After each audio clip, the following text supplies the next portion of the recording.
দিনাজপুরের বোচাগঞ্জে মঙ্গলবার হেক্স ইপারের সহযোগিতায় এবং বেসরকারি প্রতিষ্ঠান ইএসডিও প্রেমদ্বীপ প্রকল্পের আয়োজনে ভূমি অফিসের কর্মকর্তা ও মূল স্রোতধারার নেতৃবৃন্দের সাথে দলিত ও আদিবাসীদের ভূমি বিষয়ক সংবেদনশীল সভা করা হয়েছে।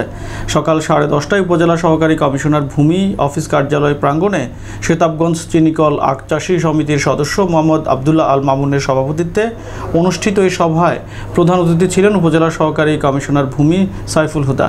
এছাড়াও সবাই ইএসডিও প্রেমদ্বীপ প্রকল্পের উপজেলা ম্যানেজার মোসাম্মদ ঝর্ণা বেগম, পরিয়ালপুর গ্রামের ভিডিসি সভাপতি রামদুলাল, হাটরামপুর গ্রামের ভিডিসি সাধারণ সম্পাদক সুমন ঋষি প্রমুখ বক্তব্য রাখেন।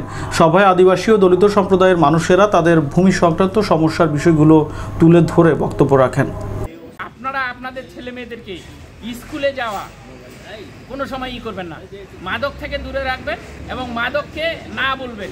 জায়গায় আমাদের মূল স্রোতধারায় ফিরে আসার জন্য আমাদের উদ্যোগ আমাদেরকে নিতে হবে। বর্তমান সরকার চাচ্ছে যে বাংলাদেশে ভূমিহীন ঘরহীন কেউ থাকবে না।